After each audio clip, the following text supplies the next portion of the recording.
Hey everybody, it's Greg Rice. We're here in Worcester, Massachusetts, and we're with our second favorite franchisee, Jesse Mayo. How you doing? Second favorite? Second favorite. Who's number one? Christina's our favorite.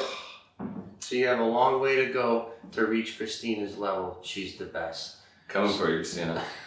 So we're here today to celebrate and wish Jesse congratulations on his brand new office. Okay, Jesse bought this office. It also has apartments in it. It has parking. It has a storage area. It is top notch for this use for the property management business. So Jesse, tell us how you found this place. How are you so lucky to land this deal? Honestly, so I met a new real estate agent that we've kind of become a preferred partner with.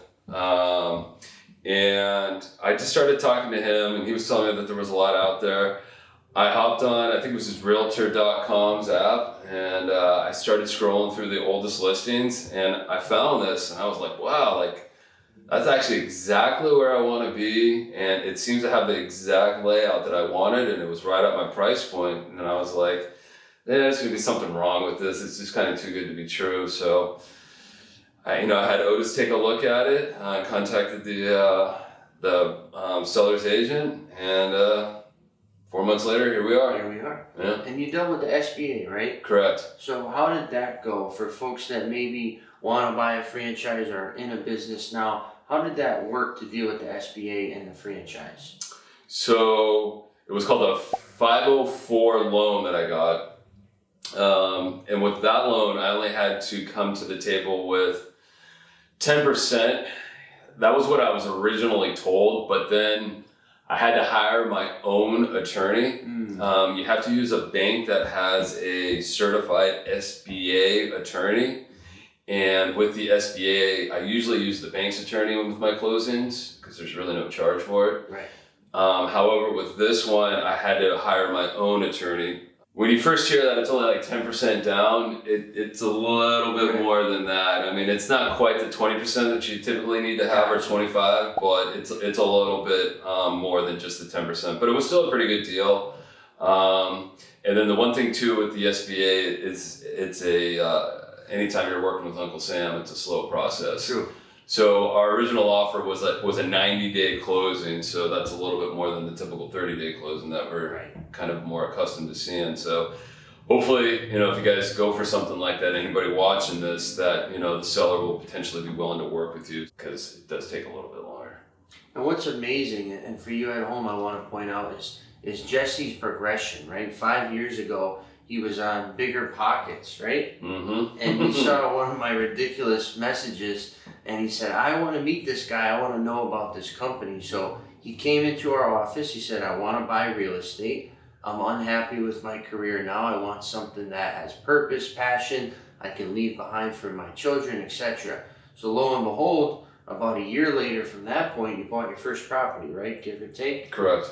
And then you bought another one, and then another one. And then finally he said, you know what? Why don't I just buy this business? I see that it works. I trust it. I'm a customer of it. And I'll do it here in Worcester. So he did that about 2 years ago. And now fast forward to today, he left his rental space in downtown and he's acquired his own office. So in just 5 years, you've covered more ground than most people will ever cover in their life. What do you got to say about that? I mean,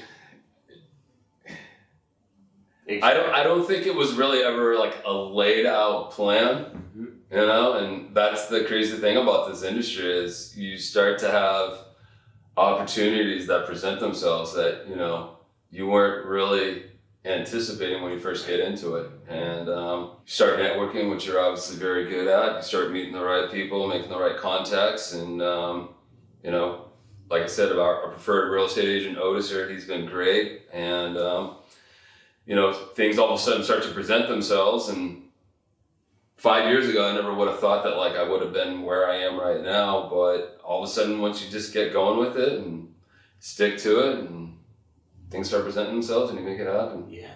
And what does the future hold? Like I said, 5 years ago, I never would have known.